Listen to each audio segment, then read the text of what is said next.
Delighted to now be joined by Ant, Jamie and team boss Toto Wolff. Congratulations. Fantastic result there for George. Just how important was that for him, for morale, for his championship chances, for everything? Yeah, very good.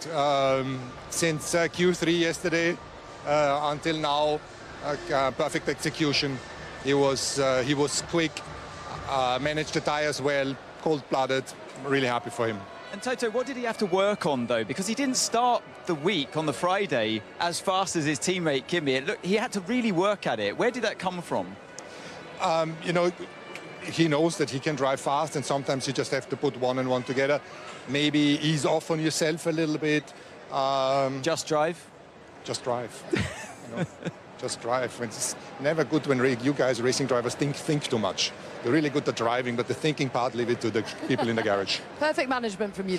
Just drive. Yes. Keep it simple. I feel like it would have been hard not to think with Max coming at him so quickly. How stressful was that behind the cockpit? How much was George managing, or was he actually a big threat today? So I think also in that instance, less thinking is better.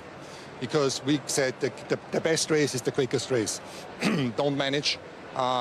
Make sure that you're not killing the rears, but we are doing this by pushing the fronts, and that's what he did, not thinking too much about strategy, not thinking about too much what's the gap behind, but just go extract the maximum out of the car. That's what he did. Talking of gap behind, Kimi Antonelli was really pushing Max Verstappen right to the bitter end there, just 3/10 off the Dutchman. I mean, it was fantastic racing to see that the top three separated by under 2 seconds. How proud of you are you of Kimi today?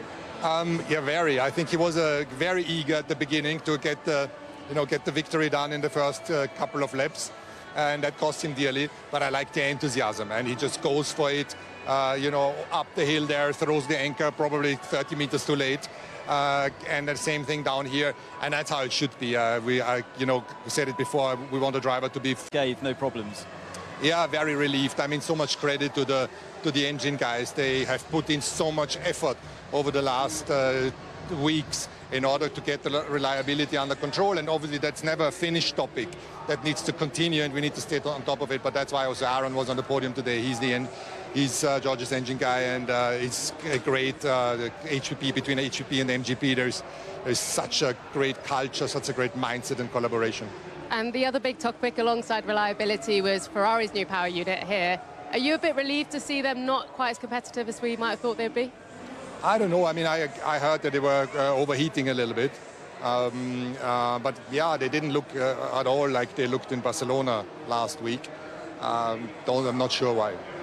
Next up, home race. Can you wait for Silverstone? I mean, it will be exciting. I'm out of here to Oxford as soon as I'm done with you guys. Oh, well, listen, we won't keep you any longer then. Let's let them go. Congratulations. Bye. We'll see you at Silverstone. Fantastic stuff. It's good to see him smiling. Okay, Ted is with Laurent Mekies. Laurent, can we just have a quick word? I'm sure we'll talk about the upgrades, but it was quite nail-biting at the end with Kimi, but that has secured your best result of the year. Yeah, it is. You know, I think the most satisfying element is the pace. For the first time this season, we have the pace to be very, very close to have enough to win. Big credit to everyone back in Milton Keynes. You know, it's something very that happens very often, that you cancel more than 1 second of pace delta in a few races, and the season is still very long.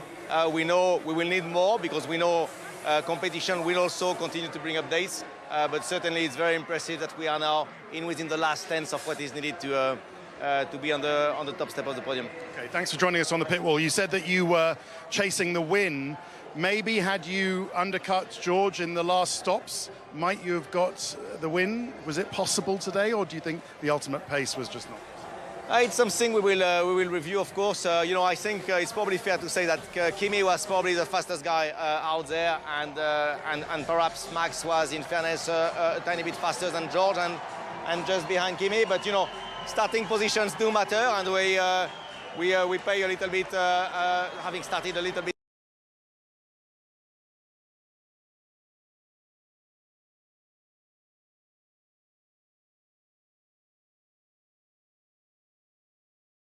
away from the top spot yesterday, but it's anyway a move in the right direction for the whole team. Thanks very much. Second in your home race here. Another home race in Silverstone next time. Thank you. Well, that was Max's 9th podium at this race, at this track, and his best result for him and the team all year. And we saw a moment, actually, with Laura Mekis and Raymond, Max's manager, a great moment, because it feels like this was significant in terms of his future, just how important was the pace that he was able to find today. It's important because he's motivated by success. There was a quote one of our colleagues was telling us earlier in the week.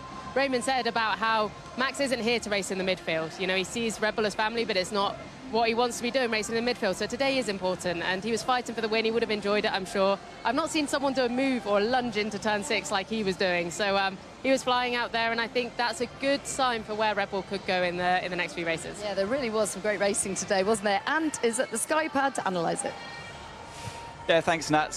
Let's take a look at this epic battle. It started on lap 11 between the two world champions. It was great to watch. And Max on the attack, Lewis Hamilton on the defensive with a faster Red Bull coming up behind him. But Max has always been a bit of a beast around this track, hasn't he? And the tyre management as well has always been on his side. So, down towards the hairpin. You could see, actually, by the way, the flashing rain light or rear light of the Ferrari in front.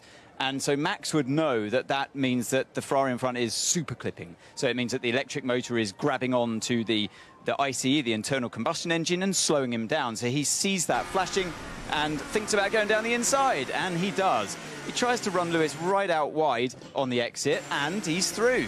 A job well done. Lewis gets a bad exit from that because of it, but then on the run down towards turn 4, Max is looking in the mirrors, and here comes Lewis on the outside and blasts past, probably because of the extra energy that Max has used down towards turn 3. So Lewis returns the favour down towards turn 4. They both lock up. They both run wide, but Max is able to hook it up a little bit tighter and has just enough room here on the inside to carry on that extra momentum. Lewis looking on the right-hand mirror, and it's a race towards turn 6 now. And this is where Lewis, I think, drives perfectly well. He is struggling for grip as well. You see him seesawing at the wheel, but perfectly judged by just running Max out, giving him just enough space. And Max, you can see, actually, the left front tyre just within track limits on that white line, that wider white line. Actually, yeah, just a little bit over it there because he's had to go onto the gravel. So you could argue at this point, has he been pushed off the circuit? I'm sure the Max fans would be saying yes, but this, I thought, was great racing between the two of them. Max carries on, I think, the second time around turn 7 when he tries to accelerate faster through the corner. I think that was never going to work, because the natural line is to run right out very early onto the curb. So he had to back out of it. I'll just replay the whole thing, actually, at full speed, so you can appreciate what's going on here. But, yeah, seeing when I stopped it that Max is actually off the track, I'd like to see how the stewards would look at that one. So, yeah, he's got a significant part of his car alongside, but here the move isn't on. And he knows that, and he has to back out of it, because look where Lewis goes. So that was, I thought, great racing between the two. They know what each other's going to hand out, don't they? That's what I love about this. And I think you might just get your wish, Anthony. Rejoined by Karun and still with Jamie. Karun, you must have loved that racing as well. It was fantastic. It was, you know, high quality stuff. It was on the edge, but I think it actually made me think back to 2021 and that iconic season-long battle they had. And a lot of times it felt over the edge. It felt it got a bit too ugly and things were a bit messy. That was really high-quality stuff. They gave each other just enough room to survive. It was brilliant to watch. Difficult day, though, ultimately for Ferrari, with Lewis finishing in 5th and his teammate down in 8th. Do you think it came as a surprise to them they didn't have more straight-line speed today? Straight line speed, they rolled the dice with the strategy. Didn't really work out for them. I think Lewis going onto the soft tyre under the virtual safety car, you would have expected him to make more progress than he did, and he wasn't really able to. I think the straight, then you get stuck behind cars and actually you can't make the difference with the fresher tyres. So I think just a few issues compounded. But the start of the race, in the first sort of stint, Lewis was right there. He was pushing George at one point. So I was a bit surprised to see them drop away as much as they did. I think they'll know a lot more well, they were talking about overheating issues and things like this, and I think that's what really kind of set them back. Bringing it back to Max, though, great to see a spring back in his step. I mean, they say a week's a long time in politics, even longer in Formula One. It's crazy to think just how competitive he was today when we were wondering coming into the weekend whether any of these upgrades were going to work. Yeah, on Friday, they looked a little bit lost. They looked like they hadn't yet understood the upgrades. But Max was superb in qualifying yesterday. And I think there's a couple of what-ifs for me out of Max Verstappen's race. A, what if he didn't crash and completed that final lap without any damage? He would have probably started third on the grid. I think he would have challenged for the victory much more. B, what if they did something different in that final stint? Because in the end, they ended up doing the same strategy as George Russell, despite having more tyres available. So I wonder, for me, if they had extended that final stint by those 6 laps, then put the medium tyre on, or maybe pit earlier. And just maybe, I think they took the pressure away from George. He had ramped it down to 1.2 seconds. He was on his gearbox, piling the pressure onto George, and then gave him that reprieve by extending that stint, and the gap went to 10.5. It allowed George to get the tyres and the battery and everything in a happy phase for the last race. Max still came close, but for me, there's a couple of what-ifs in that, because I think he could have got him there. The fact that we're talking about him contesting a victory is progress indeed, when you consider the best result until today was third in Canada. That was his only podium so far this season until today. OK, let's hear from his teammate now, Isaac Hadjar. Well, a big sigh from you, Isaac, at the end of that. I mean, it's looked like a physically grueling race. Ultimately, solid 6th place. Is that how you view it? That was my prediction back in the office with the guys, starting from 8th, I think. You want to do an aggressive race and pit early.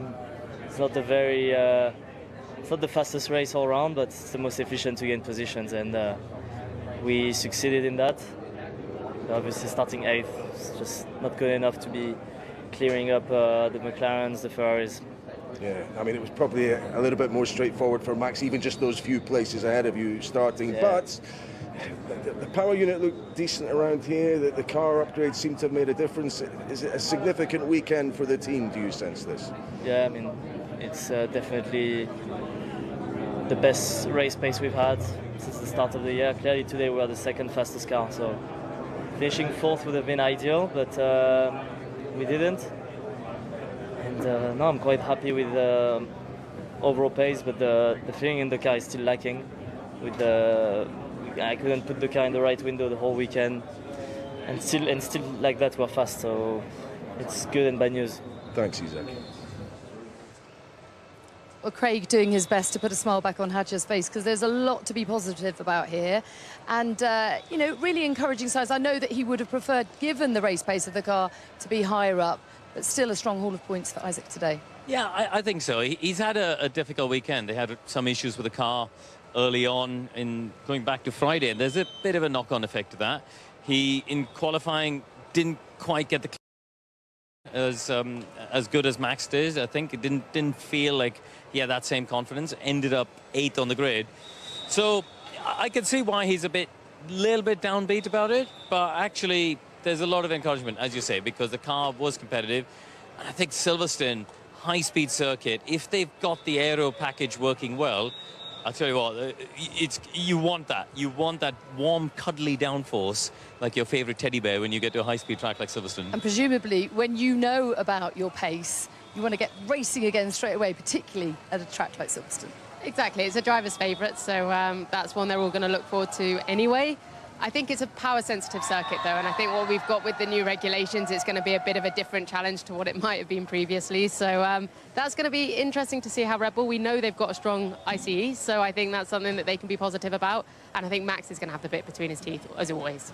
OK, what about Kimi Antonelli's race? He pushed hard, but didn't have some of the luck that he enjoyed earlier in the season. Well, Kimi, you only finished a couple of seconds down. You could have had a bit of luck with the virtual safety car, but not quite. I don't know, how do you assess your performance today? Maybe the opening lap, could you have been a little bit tidier there? Yeah, I mean, obviously I started the race and did a lot of mistakes. I was struggling with the brakes. I had a split with the brakes, and I was just struggling to attack braking. And then I really struggled at first stint, did a lot of mistakes, but then second stint I kind of reset, and then third stint was really strong. But just arrived to the party a bit too late. Yeah. Listen, George gains some points on you. You'd be aware that there would be races this season where that happens. He's a consistent. Yeah, of course. I mean, I knew that starting from P4 would have been difficult, and then of course the first laps were really bad, and I was like, just a bit all over the place. But then I kind of made my way back slowly, but still, I think was there will be for sure weekends where he's gonna be in front, and weekends where I will be in front. So I think he's very strong. He's very complete, and especially in qualifying, he still has that little bit of edge, especially at the end, to squeeze a bit more performance. But I think this weekend was good learning for me, especially after starting so strong the weekend. I kind of lose a little bit my rhythm. Probably, I don't know, maybe I relaxed a bit too much, or I was too confident. But for sure was good learning, and now we'll be back stronger in Silverstone. It was good watching you. Thank you. Well, every day is a school day, and interestingly, that is the first time he's finished third in a Grand Prix this season, but he has had his lead reduced in the championship for the second consecutive race. What do you make of this luck, bad luck, rubber the green? I stand by what I said in commentary and what Anthony was saying there, the Skypad. I think it was an equal race. I don't think you can say he was unlucky, because at the end of the day, he had the same luck or no luck as everybody, or lack of, as everybody else. If he had gone a lap or two longer and gotten the VSC benefit of the pit stop, then you say he got lucky. But I don't think you can say he was unlucky there. I think ultimately you rewind it all, and it comes back to him not knowing it was a single yellow flag in qualifying. George Russell knowing that, qualifying on pole, Antonelli being stuck behind the Ferraris, then having a overly aggressive first couple of laps, which cost him track position. It comes back to that moment. What, you think he was overdriving at the start of the race? I think he admitted it. Yeah, and Toto said the same, in fairness. Yeah. I mean, Anthony showed on the pad there, with, like at turn one, there was no real reason to throw it off. I think he was thinking about the exit and the run to 3, then he went off at 3, then he went off again the next lap. So, yeah, for me, it was a little bit of desperation of, I'm faster than these Ferraris. I want to chase George. I want to get past these Ferraris quickly, and it became a bit messy. But I mean, he's still so very young and relatively inexperienced. He won't be making that same mistake again as he did in qualifying yesterday, though, will he? No, you'd think not. And if you look at his whole season so far, I think we're coming down on him quite hard for one mistake. But it is true, it unravelled his whole weekend. And I think the lap 1 thing was a bit weird, but I think he was just cautious of not turning in and risking someone being there. I think his awareness, because he's still new to Formula One, he's made a few misjudgments previously, and I think the safest and easiest option is if, I've gone in a bit deep, is just to go off the track rather than risk clattering someone. I mean, it was only last year here he took out Max Verstappen in lap 1, so I think maybe that's a little bit of an excuse on his side. I'm still amazed how Max was very chilled about that, all things considered. And interesting that he talked about rhythm or lack of it this weekend. It's all about getting into a groove, isn't it? OK, join us after the break where we'll talk more about Ferrari. Like we're in set for a good day, a great start, great pass on Charles. Ultimately, the Ferrari did not seem to agree with those hard tyres. I didn't agree with any of the tyres today. No, very, very hard race. I tell you, it was a really, really tough race. One being extremely hot. So, yeah, I had my start wasn't really very good, to be honest. My getaway was poor, but then I was on the attack. Obviously got past Charles, and I thought it wasn't looking too bad in the first few laps. With George, I was kind of holding on for a second, and then the rears just dropped off on every set. For some reason, the balance was very open, very difficult. And I think on Friday we were down 0.6 just in straight line speed. And I have to go and see what the case was today, but I'm sure it was not insignificant. But also just grip-wise, we just couldn't keep up with everyone today. So very tough one, but I'm grateful for the points. The team did a great job with the strategy and with the pit stops. The boys worked so hard on the pit stops, so really proud of them. And yeah, not the result we wanted, but we got the points at least. Coming off a recent win, there's a lot of excitement to see you at Silverstone again, and we hope you can challenge. Is it just that power that's still the concern? The team has highlighted the deficit you maybe have to Red Bull and Mercedes. That maybe you need another upgrade at some point in the year if you're to really challenge. Yeah, we're going to have to push really, really hard to see when we can get the next power upgrade. But yeah, when you're around these guys, it's just it's deployment. It doesn't necessarily feel so much as power, because when you come out of the corner, it feels like you've got the grunt, but it's just deployment at the end. Our tails off, and particularly Mercedes, they just keep going. So we've got to look at why and how we can improve that, but that's not going to come for a while. But you'll be fired up for next week finally. Of course, love Silverstone and lots of straights, unfortunately, but hopefully the car will be in a bit of a nicer place there. Thank you. Well, Charles, yesterday felt like quite a big step forward. Was today a bit of a step back? Yeah, it's fair to say that. I mean, it was pretty bad today. I went into a setup direction yesterday that was a bit more similar to where I felt good last year, but then this year it was never working. The rear was never there. I was just sliding around, overheating a lot the rear tires, so it was very tricky. I don't know if losing position to Lewis early on made that much of a difference, but when you assess the lie of the land now with Red Bull making a significant step and McLaren still there or thereabouts, where does Ferrari stand heading towards the end of this first part of the season? It's very difficult to understand. I think nobody is really understanding the difference of performance from one weekend to the other. I think last weekend in Barcelona we probably were one of the strongest cars on the Sunday. We brought some upgrades that worked. I don't think it's all down to the upgrade this weekend. I think it's just these cars are very, very sensitive to wherever you place them, and as soon as you are not in the right place with the setup, you pay the price a lot. And today was a very good example of that. Thank you. So, Frédéric, tell us what the differences were between winning in Barcelona and struggling a bit today. I think we are all on the edge in this situation, and if you don't have the pace, you over push, you take some risk on the strategy, and when it's not paying off, you have to do the addition of the deficit, and you pay the bill at the end. That it's what's happened today for us. We didn't have the pace to fight with the Mercedes and Max, and we overpushed the first couple of laps. We had to change the strategy, and everything went in the wrong direction. But it's a good lesson. Okay. And they fought well. The drivers, Lewis fought well with Max as well. Did Charles just struggle on a particular set? It seemed, was it the second or third? So it was second set that he just struggled on.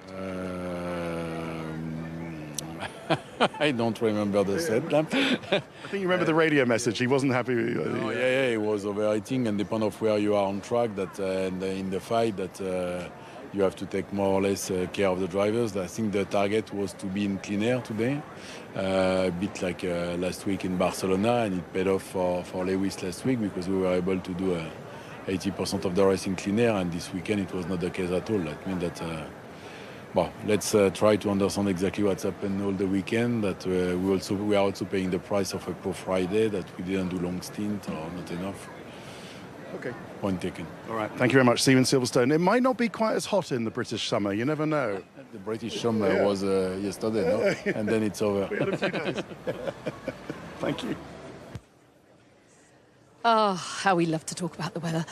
Difficult day for Charles Leclerc, only 4 points from the last 3 Grand Prix. To start on the front row and ultimately finish 8th is a bad day at the office.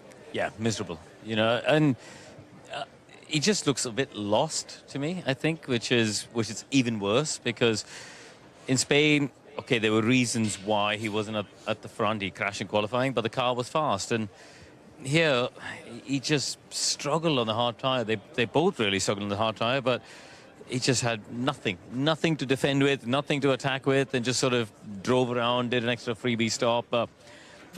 They've got a lot of head scratching to do after this weekend, especially on his side of the garage. And had to cope with a bit of front wing damage to boot. Difficult, because do you think yesterday's qualifying performance was almost gave them false hope? Maybe, I don't want to say false hope, because the gap, like I say, if Mercedes had finished their laps, the gap would have still been quite significant. But I think that's something we're seeing as a trend this year, is to do a lap in qualifying and put a lap together and get the most out of the tyre in that window versus ultimate race pace are two very different things. And race pace now can really fall off a cliff. If you haven't got the tyres in the right window, if you're not using the deployment correctly in the traffic and, you know, racing other people, then you can really lose so much race time. And so that's what I think we've seen with Charles quite a few times this year. George, we've also seen it with previously. Even today a little bit. The difference in a little bit of pace here and there ends up being a huge amount. And I think that's something we're just growing to see of this season. Okay, how good does it feel, by the way, to have some cloud cover? I'm delighted. So nice. Well, Oscar, that felt like a pretty solid performance today. You're pretty satisfied with that? Yeah, definitely. I think that was the most I could have done. We didn't have the pace to do anything more to match Mercedes or Max, and to beat both Ferraris was a really good day. So, no, very happy with that. How significant was the opening lap and the moves you made there? Reasonable. I mean, you know, I think in terms of getting the pit priority I wanted, you know, it's always the benefit of being the first car on the road for the team. I think the team did a good job on strategy, not blinking too early, not letting anything slide. So, yeah, I think the pace after that was just strong and was able to get ahead of Charles. Thank you. Thanks. Could you have better optimised that strategy? I don't think so. I think obviously Oscar had to cover Hajar in the beginning of the race, and I lost out to both cars in one car, Hajar, in that situation. So it was just very difficult to follow and overtake, and a lot of it was done in strategy today. But I also just didn't have the best lap one. My start was very strong, but then but after was just a bit more of a struggle. So a couple of times chose the wrong place to put the car and lost out because of it. So a little bit unfortunate otherwise, but I think it was still a good race. Just we did a good job to beat Oscar to beat two Ferraris, me to beat one of the Ferraris, but lost out to one Red Bull. So I think not a bad day in the office. Yeah, I mean, looks like Red Bull have made that significant step, at least with Max. Obviously, the Mercedes is still going well. Where do you sense McLaren are? Obviously, a decent day for Oscar today, heading to Silverstone now. Yeah, I mean, a very different track there, but it's tough. I mean, it's still clear how much we struggle in certain areas. So I think we're always a little bit surprised to come out quite strong on a Sunday like we did today and like we did in Barcelona. So yeah, I think we have the same complaints between drivers. Obviously, I maximised last weekend, Oscar maximised this weekend. So it's clearly not an easy car to nail every weekend, but we're making small bits of progress. So that's the main thing. Thanks, Lando. Well, Andrea, I'm sure McLaren fans could wish that maybe it was their car or your car on the podium today. You were quite far off today. 21 seconds behind Antonelli was Oscar. So maybe you could talk us through if you could. Well, at the moment, we have to accept that our competitiveness is not such that we can fight for the podium unless there are some situation like the reliability problem for some competitors in Barcelona. We know the mission is very clear. We need to add performance to the car. We have upgrades coming. We need to deliver them, and that's what we are working on. There's some positives. It's the fact that in the race we were in condition to fight with Ferrari. We finished ahead of Ferrari. We capitalized on the car interacting well with the tires. On the fact that I think our pit wall operated well from a strategy point of view, remaining patient without going too early in the first stop. Oscar driving very well. We invested in understanding a few things after Barcelona, and Oscar delivered that. So definitely positives, but the mission remains to make the MCL 40 faster. Okay, yes, and just finally, I will reflect on that. It seems like Oscar's little mini slump has ended, but then on the contrast, Lando had a very disappointing Grand Prix. What were the main issues for him? Well, Lando lost position of the start. I think that put him a little bit on the back foot, but at the same time we have to say that he was missing a few tenths of a second. We will review like we did with Oscar after Barcelona, and normally if we do a good job this will give us back this performance that we need when the competition is so close. We saw today with Hajar it was a matter of a few seconds. Ferrari, they were not far. So while we make the car faster, in the meantime, we need to make sure we maximize what we have. Well, thank you very much. It's the British Grand Prix next. Of course, Lando won that last year. This will be the first time he comes back to Silverstone as the reigning world champion, with 20,000 of his fans in the Lando stand as well. I'm sure you'll want to give them a better show in Silverstone. Well, it was great winning Silverstone last year. It was great that we achieved these championships, both in constructors and the driver. It means that we go to Silverstone as champions. But you know, Formula One, you need to look at the present, and we look forward. And at the present, we go realistically, in condition to hopefully fight for podiums, but the victory will be difficult. And definitely there's a strong undertaking to make sure that our fans will be soon in condition to celebrate victory together with us. We appreciate very much their support. It's never missing. Hopefully we will be soon able to reward them. Thank you very much. He's always incredibly positive. I love chatting to him because he gives you great detail, but there's no escaping the fact that one of his drivers was 21 seconds off the win, and his other, who won here last year, 31 behind. Yeah, absolutely that. I think Lando spoke well there. You know, they fundamentally, you know, his race was compromised early on with the strategy. Oscar executed well. I think race operations here at the track, they maximized it for Oscar. You know, Lando's race was compromised. Ultimately, the pressure's back on the factory to deliver the upgrades, to deliver performance. And as Andrea Stella said there, it's all about making that car faster. They don't exist in this sport to finish 4th, 5th, do they? They're double reigning world champions, constructors. So they exist in the sport to win. They want more performance. They haven't got it yet. Well, Ted's right. If anything's going to lift Lando's spirits, it is the home crowd at Silverstone. I can't help but feel that Lando was pretty downbeat in that interview. But just a few days till we go racing again, and how much of a difference will it be to race on your home soil? It's such a special feeling, and for Lando especially, he's coming off the back of last year, which would have been...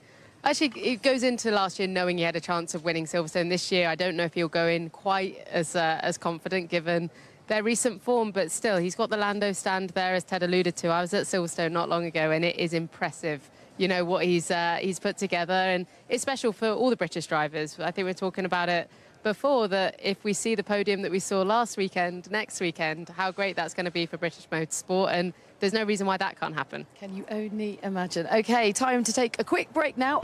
Well, Liam, it's a 9th and 10th for the team. I mean, you're still at the head of the midfield. Didn't see too much of your race, but were you always fairly confident you could hold those positions?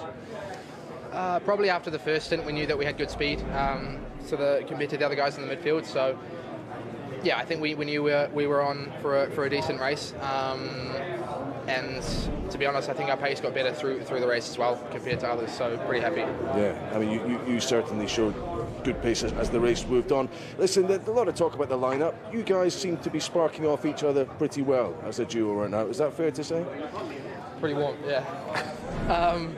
Yeah, it's. I mean, it's been working well so far, but a long season to go. So at the moment, we're in a good groove, and I'm very happy.